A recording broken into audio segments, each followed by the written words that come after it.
Hello, welcome to the Record Celtic podcast brought to you by NordVPN. My name is Daniel Caw. I am delighted to be joined by Record Sports' Ryan McDonald. Ryan, how's it going? All right, Dan. Absolutely buzzing. The football's back. I would say it's been a long time coming, but I feel as if we've never been away, really, have we? I know that's true. I know that when the football came back the other day, my girlfriend said to me, "But the World Cup finals the other day," and I said, "I know, it never stops." We never thought. But look, World Cup was fun and all that, but we're back to real business, back to the real business of club football. And Celtic are back in the Premiership. 3 points, opening day win against Dundee. What did you make of the performance? I thought the first half in particular, I felt they were quite lacklustre. I know Casper Who had a hat-trick of chances, which he spun. They really should have scored at least one of them. But I thought Benjamin Nygren played well. He was the architect of all three chances, actually. And obviously he went on to score the decisive winning goal in the second half. But it was very much the same as what we witnessed last season, to be honest. The problem with what I've got with this Celtic team is they don't really seem to have an identity, don't really seem to have a style of play, which you could see under Ange Postecoglou, which you could see under Brendan Rodgers, and even at times you can see under Neil Lennon. I'm not convinced Celtic have found their rhythm yet.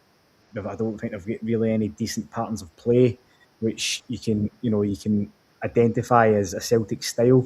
So that's a wee bit of. I think that would be a wee bit of a concern for Martin O'Neill, who actually admitted that they were quite flat on Monday night. So, but look, I think that's 24 out of 25 wins Celtic have had from opening day fixtures at Celtic Park. So, look, Hearts lost at Pittodrie, Rangers dropped points at Tannadice. So, I think the key thing for Celtic was to get their season up and running with 3 points, which they've done.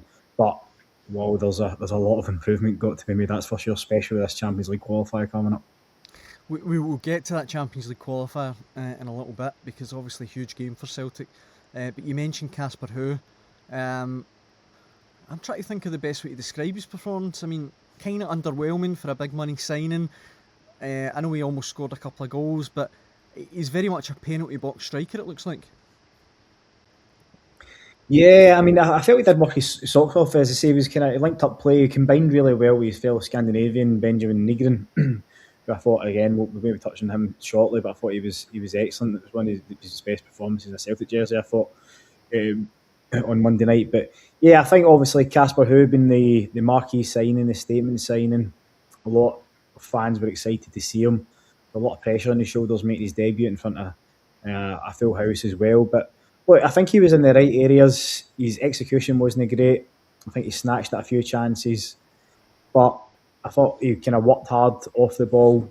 And I think as long as he keeps getting into the right areas, the goals will come. I think he admitted after the game that he'll need some extra shooting practice. But there's no doubt in his goal-scoring pedigree. You know, we all know what he's done with Bodo Glimt, especially in the Champions League, scoring 6 last season. So, like, it was his first game. I've already seen some wild snap judgments on social media, Dan. I'm sure you have. The £11 million down the drain, all that. It's absolutely crazy. So, like, I think everybody needs just to calm down a wee bit. Give the guy more than a week to settle in. And this is the whole point that we've been making throughout the course of the summer as well, Dan. Like, this is why it's so important, or it should have been so important for Celtic to get players in for pre-season, new signings in for pre-season, because it allows them that time to adapt, it allows them that time to work in patterns of play, to get to know their teammates and fit in and be ready to hit the ground running for the first game of the season. Casper Who, I think he had less than a week to do that, so there's not exactly been ideal preparations for him. But look, I think there was positive signs there. As I say, I thought he combined really well with Benjamin Nygren, and I think long-term Celtic and Martin O'Neill will look to go with 2 up front, because I felt Camilo, I don't know what you thought, Dan, but I thought Camilo Duran was wasted out in the right. He was nowhere near as effective. You know, we've watched him over pre-season, and he's been an absolute buzzball up front. He's been excellent. He's been really clinical as well. But outright, he's wasted out there. He kind of looked lost at times. He looked as if he lacked a wee bit of confidence as well. So it's no fair on him. You know, I'm pretty sure he's come in at Celtic expecting to lead the line for the club, not play out wide, and Martin O'Neill realised that as well. So I mean, Camilo Giovanni, he's got bundles of talent. I think that's clear to see. So I think at the minute, Martin O'Neill looks, to me, it looks like he's just trying to fit all his best players into the team, no matter what formation that is. But long term, if he can get a couple of wingers in the door, which was crucial, then I think you might see Camilo, Duran, and Christopher win up front. I want to concentrate on some of the good points before we move on to some of the troubling aspects. I thought Cameron Carter-Vickers was absolutely brilliant the other night. Obviously, what his first start in the best part of a year. I thought he was absolutely excellent at the back, his usual composed self. But as well, Ryan, I thought Kieran Tierney was an absolute standout. I think Kieran Tierney was excellent last season. I mean, 6 goals and 12 assists. But for any doubters that were still there, that maybe he was past his best, that was prime Kieran Tierney. Back to his best, running the show, and ultimately, it was a bit of quality from him that won the game. Yeah, I mean, he's got the best left foot in Scotland. He's the best left back in Scotland. He was outstanding again. And like you said, I'm so happy you said that, because I feel like a broken record at times going on about Kieran Tierney. And last season especially, people were saying, oh, he wasn't back. It was a shadow of the player that left for Arsenal. 18 goal contributions, like you correctly point out there, for a left back. And he was available for pretty much, I think he only missed 3 games last season as well. He was unavailable for 3 games. So, all the criticism he's had over his fitness and injury record, he pretty much played every game last season. Yes, you might not be able to get 90 minutes out of him, but if you're going to get an assist like that from Kieran Tierney, an assist and a performance like that, then you've just got to enjoy how much you get out of him. It'll be like 70 or 80 minutes. You will be able to. He is capable of performing for 90 minutes, but you're not going to get that every single week. You do need to manage his fitness, because you can't just bin his injury record. That needs to be managed, and Celtic have, to their credit, carefully managed it last season, which is why he played so many games. So they'll be looking to do that again this season. But it just highlights the fact that Celtic really need to get a deputy left back in there as well, because Alistair Johnson, who by the end of the week could be out the door to Everton, he was shifted to left back, which that tells you everything you really need to know. I think it's absolutely crucial that Celtic bring in somebody who's able to cover for Kieran, because I think they'll get a lot of game time as well. As I've said, I think Kieran's going to be playing 90 minutes week in, week out. So if you're able to bring somebody in who would be willing to spend most of the time starting on the bench, but know that throughout the course of the season they're going to get a lot of minutes, then I think that would be the ideal scenario. We've already went over the case about Marcelo Sarac. That one's not going to happen, but yeah, so if they can get somebody, a capable left back that can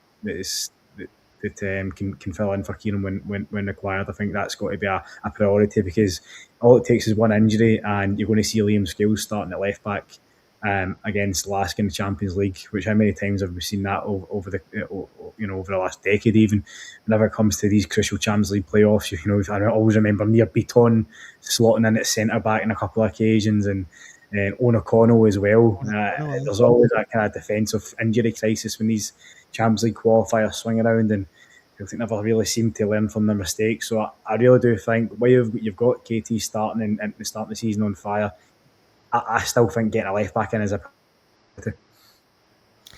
You mentioned there Alistair Johnston, and of course him and Arnie Engels have been the subject of a lot of speculation over the last sort of week since we last did a Celtic pod. I didn't think either of them were at their best the other night. Neither did I think they were awful or anything like that. And you can probably understand if you've potentially got a massive money move to England hanging over your head. You can maybe understand, even subconsciously, why they weren't full-blooded into tackles and risking their fitness. I've seen reports today that perhaps Martin O'Neill wants them to stay until after the Champions League qualifier.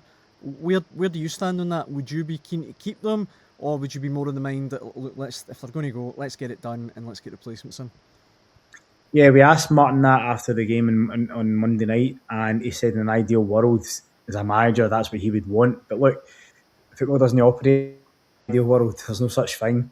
If I think Everton and West Ham are both keen to get deals, and they're not going to be willing to hang around and wait for Celtic to to get their Champions League qualifiers, which, by the way, are, be decided until the end of the month, out of the way.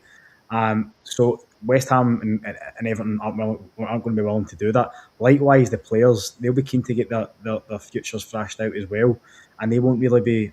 Fair play to them both for playing. On Alistair Johnson especially, I think within the first 2 minutes he turned into a tackle, it was full-blooded, and I thought, good on you, he is fully committed. So I think for the players as well, it's only natural. We're all humans at the end of the day, but that's going to be weighing in the back of their minds. They've got a chance to potentially treble their money, playing the richest league in the world, play against the best players in the world, and probably achieve a career-long ambition, which is to play in the Premier League. So you can't begrudge them of that. But I think, to be honest, while Martin would like to keep them, I think it would be the best interest of everyone just to get the deal done, and for Celtic to then reinvest it, because based on this summer, I think you've got to look at their net spend. They've sold Dyson Maeda for £10 million, or initial £8 million plus 2 in add-ons, but they've sold them for around about that ballpark, and then they've reinvested that in Casper Hu. So they've spent that. They've also sold like Lewis Palmer, Hayato Inamura, and various kind of other players have offloaded. They got off the books, even the wage bill, and then they've invested £6 million in Camilo Girard. Our net spend will be pretty much even. So it looks to me like Celtic are looking to get these guys out the door first and then sign the replacements, which, look, by the way, I don't think that's the way to operate. I think, they to be proactive, which has been Celtic's issue over the years, rather than waiting guys in out the door to find the replacements. The replacements should already be in the door, so they're ready to slot in straight away. So, look, until Celtic's valuations met for both players, Arnie Engels, £25 million, I think that's what Celtic rejected from Nottingham Forest in January, and that's what they'll be wanting round about that ballpark from West Ham, and I think that's reasonable. His value's no declined in 6 months; it's pretty much stayed the same. And Alistair Johnson, I think you'll be looking for upwards of £15 million. I think that's going to be the bare minimum for an outstanding right back. He had a brilliant World Cup with Canada as well, when he's played in the Champions League, Europa League. He's been integral for Celtic since he joined the club, so I think that's totally reasonable. So it's just down to both clubs matching those valuations. But look, Celtic, as I said, cannot afford to wait and selling these guys. They need to get signings in the door now, especially as the clock's ticking towards this Champions League playoff. No, absolutely. I couldn't agree more. And one other player that's gone just in the last 24 hours, Ryan, Paulo Bernardo. And I bring it up just because he's gone on loan to a team in Poland.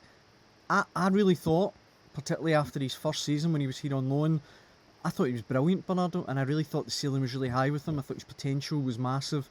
I thought he could really grow into maybe perhaps the next sort of key player for Celtic. But just hasn't worked out. It's weird. Just kind of fallen away ever since. Remember the Scottish Cup final when he helped set up the winning goal for Adamida, where he burst through the midfield and had the shot and goal. Pretty much ever since that game, he's never been the same. It's a shame. Yeah, he just kind of lost his way, didn't he? Like you say, he obviously had that rebounded effort, and Adamida followed up in the Scottish Cup final, which is iconic scenes from that day, and a day that will live long in the memory of Celtic fans. And Bernardo came off the bench, played a big part that day. I also remember his goal against Rangers as well. It was a cracker. I think it was a near-day derby game. Aye, of course. And Celtic made 1-2-1. It was a cracker. And I think he was trusted upon quite often in European games by Brendan Rodgers anyway, but he didn't really feature as much domestically as he probably expected. So I always found that quite puzzling. But I think Bernardo's got loads of potential. He's not quite fulfilled it in a Celtic jersey, which is a shame. I think Celtic paid around £3.5 million for him.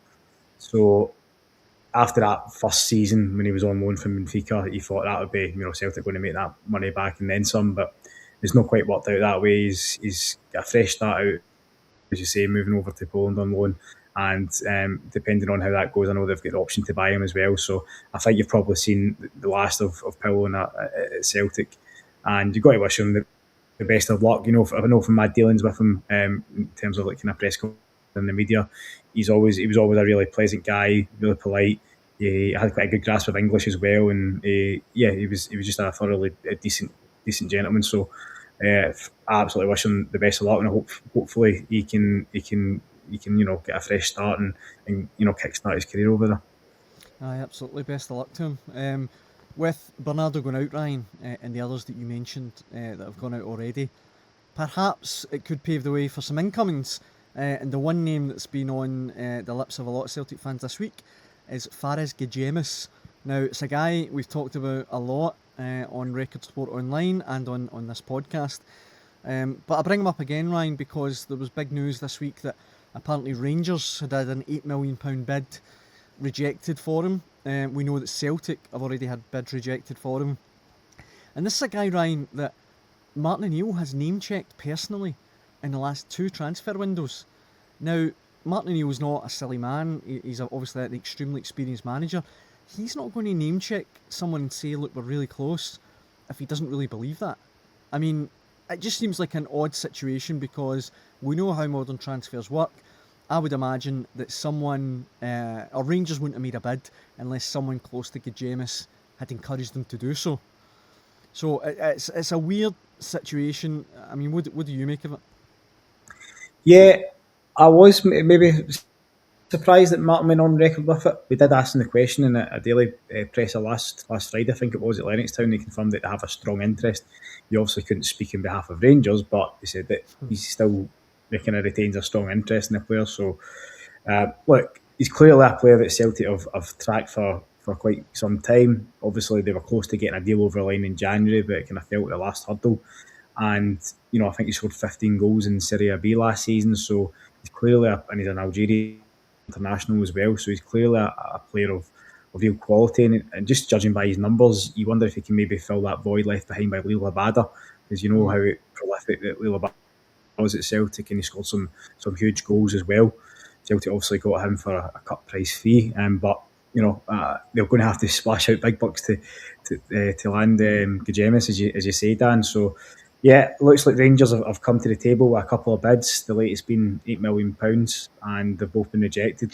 So, you know, I think his club will be looking for around at least £10 million, you believe, or upwards of that anyway. So it might, you know, Celtic have shattered the transfer record to sign Casper Hu. They might need to do it again to sign Ghedjemis as well. So we need to see how that one kind of transpires. But from the player's perspective, you know, if you've got the 2 kind of Glasgow clubs coming for you, you know, you probably think that your head would probably sway towards Celtic just based on the fact that they have the possibility or the potential to play Champions League football this season.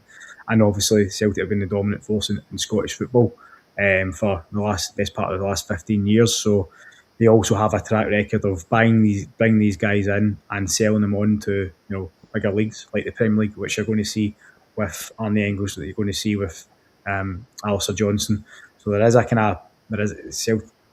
fans won't like to hear it, but Celtic is essentially a stepping stone for these guys, for foreign players coming in, because their ultimate goal is to play in the Premier League, or as I say, one of Europe's top 5 leagues. And Celtic have provided that pathway for so many players. So that's not to say that Rangers haven't. Obviously, there's been likes of Calvin Bassey and Nathan Patterson have left Rangers, and Joe Aribo as well. But Celtic have been much, I think, better. They've been the flag bearers when it comes to that in Scottish football. So you'd think that Ghedjemis would fancy a move to Celtic, but you know, ultimately, just like Celtic are demanding 25 million for Arnie Engels and, you know, 15 for Alistair Johnson, Celtic have got these valuations for these players. So likewise, they're going to have to meet the valuation for players that they're trying to buy as well. So, but you hope that this one doesn't rumble on and on and on, because they really need to get their business done. They absolutely need to get a winger in before the Champions League playoff. Otherwise, you're just in the exact same predicament as you were last season. Into, you know, Martin O'Neill's going to begin into this playoff with one hand tied behind his back, because he's not going to get the ammunition to serve the 2 new lethal weapons he's got up front in Camilo Duran and Casper Hu. So there's no point in bringing these guys in if you're not going to be able to give them the service. And, you know, James Forrest, I'm James Forrest's biggest fan, but you can't be relying on a 35-year-old James Forrest to go into these Champions League £40 million winner takes all Champions League playoffs. Yeah, starting these games, it's not fair on him. I don't think Celtic just can't afford to do it. So you've got Yang obviously as well, who I do think Yang's come on leaps and bounds, and then you've got Sebastian Tenetke, who I think he's just he's shown flashes, but he's been far too inconsistent. I think he's got a big point to prove this season. So look, Celtic are clearly weak in the wide areas, and they really need to address that. And I think if they need to push the boat out a wee bit further to get Ghedjemis in the door, then that's just what they're going to have to do. But they need to get their business done ASAP because, the clock is really ticking towards this deadline. And look, you can look at the August the 19th as the first home leg, but the squad registration for Celtic to get these guys in is to register the 25-man squad is actually the August the 13th. That's when they need to submit that squad. And then they've got, I think, a 24-hour buffer before the first game to add an additional 2 players. So it wouldn't surprise me if Celtic submit their squad as it is just now next week in August the 13th, and then they add 2 additional players 24 hours before the game. So that wouldn't surprise me at all. But he's clearly a player that Martin O'Neill wants. He wouldn't have name-checked him otherwise. Like you say, Dan, he name-checked him in January as well. So I think he's really wanting that deal done, and the Celtic board need to back him. The other area as well, and you're spot on about the wingers, Ryan, that was the thing that was glaring to me the other night. The need for creativity out wide, albeit Yang, I agree with you, he's come on immeasurably since he first broke into the team. But centre mid, Ryan, I mean, you look at the other night, we've mentioned that if we accept Arne Engels is going, Callum McGregor, I would think, probably is going to stay. It's just a feeling from me. But Martin O'Neill again kind of stopped short of saying that after the game. And then on the bench the other night, Rio Hatate was another centre mid option, more than likely away. And Luke McCowan, who I think is a decent player, but he's a squad player. You're not going to have him starting every game. I mean, I know Mika Bauer has been linked, but to me, I mean, they desperately need centre midfielders as well. Yeah, absolutely. We've this since last season, Dan. I think they're clearly lacking energy in the middle of the park, energy and power, and they just need fresh blood. I think definitely Arne Engels now till he's going to go. But when it's going to happen, but he's not going to be a Celtic player come the transfer window closing September the 3rd. So they'll need to get a replacement in for him. They'll need to get a replacement in for Pillow, who's already out the door. And Rio Hatate is going to be leaving as well if he can get a club. He's submitted he's made it clear to the club that he wants to test himself elsewhere, which is absolutely fine. Celtic got the best out of him, and he's entitled to want to go and have another challenge after 4.5 years in Glasgow. So that's fine. But Celtic players in to replace these guys, and they've got to be again first team ready players as well. And in this current market, you're not going to get a first team ready player unless you're willing to pay the big bucks. So Mika Bauer, he's that's more than a link. Celtic have been in talks with Paderborn over Mika Bauer. As yet, they've not been able to strike a deal. As I say, Mika Bauer's out of contract at the end of next season. Paderborn are back in the Bundesliga, and they're playing hardball, Dan. They're not willing to lose him for £4 or £5 million. I think they're holding out for more. So talks have kind of stalled in that one. And again, how long does Celtic wait before turning their attention to other targets? If they're not going to pay, reach the valuation or come to an agreement, then they're going to have to look at elsewhere, and they're going to have a short list of probably 10 midfield targets, and they've got to start looking elsewhere. But as I say, you're going to need more than Mika Bauer. You're going to need, I'd say, a minimum of 3 midfielders and central midfielders. Absolutely, I'd probably agree. Absolutely. And I know they've re-signed Alex Oxlade-Chamberlain in a year, but looking at Alex in pre-season, I think technically he's still got the ability, but I worry about his fitness. I'm a wee bit concerned by that. I think he looks a long way short of match sharpness. And the whole point of getting him in kind of fairly early was to get him integrated into pre-season and get him really up to speed. But he looks quite short of match fitness just now, and I know he didn't come off the bench on Monday night either. So Celtic are short in that department, Dan, especially with Paulo Bernardo leaving. So again, they just need to head with signings. They need at least 7 or 8 signings before this transfer window closes. That's the bare minimum, I think. I was going to ask you that next. I mean, we sit here recording this on the 5th of August. You've rightfully pointed out the Champions League deadline for registering players. But if we take it now, 3rd of September it shuts, so roughly 29, 30 days, you would put it as high as 8 players still needed, 7 or 8 players Celtic still need to sign? I'll go through it. For me, need a goalkeeper challenging Sinisalo, who I think has been excellent throughout pre-season. I thought he was decent on Monday as well. Safe pair of hands, made a great from the header from Ashley. So I'm happy with Sinisalo in goals. For me, he deserves a chance to keep the gloves, but you can't be relying on Ross Doohan as your backup keeper. You're one injury away from Ross Doohan starting the Champions League qualifier, which That's just simply not a no go. So I think they still need a goalkeeper in there to replace Kasper Schmeichel. If Alistair Johnson leaves, you need a right back. You definitely need a left back. For me, I still think you need defensive cover, because if Cameron Carter-Vickers, he's been injury prone over the last few years, he gets injured, then you're left with really three senior centre backs. Now, obviously, Benjamin Arthur came in last season, Jemai Simpson-Pusey as well, and they I know Benjamin Arthur played more than GSP, but they did provide a wee bit of cover and strength and depth in that department. So for me, it may not be a priority, but I think they need another centre back as well. As you said, Dan, I think they need three central midfielders. I think they need two wingers, and I wouldn't be surprised if Martin wants another striker as well. So there's just so much business to be done. And the concern is, we've seen this happen so many times before. The clock ticks, every press conference, we're lucky enough to meet Martin 2 or 3 times a week. But every press conference, he's saying they're getting closer and closer to signings. But last Friday, he said they were getting closer to signings, and this is Wednesday, the 5th of August. And we're going to be asking the same question again in Friday. And, who knows if Celtic have a player or two in by then. So it must be frustrating, the manager, as well. He's clearly aware of the amount of work that's required. And we've said it before, Dan, but this transfer window was dubbed as, a major summer overhaul. But we've not seen that at all. Yeah. All we've seen is 15 players now go out the door and only 2 come in. The arithmetic doesn't quite add up there. So Celtic, I think they're really weak.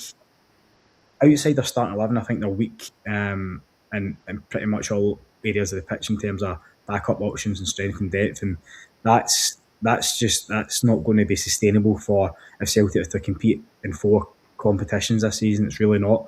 And they need quality in the door. I always say it, but you look at Ange Postecoglou's squad, and 60 minutes he would always bring on 3 subs who would just completely re-energise the team.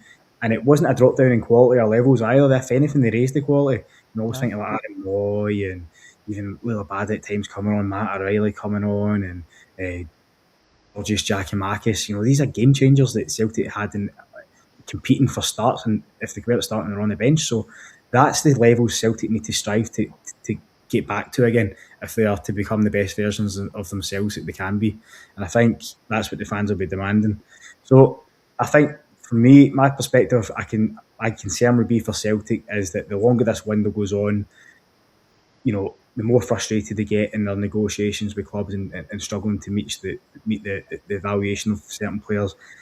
You've seen it before, but in the final weeks of the window, are they going to then start to hit the panic button and then move in, sign a flurry of loan players, which just that's not planning for the long term. And to me, that's just smacking of desperation and panic, which we've seen so many times. So, you'd like to think Celtic have got they've got a plan, and they're working on it, and there might be a flurry of new signings between now and the Champions League qualifier, but history tells you that's not been the case.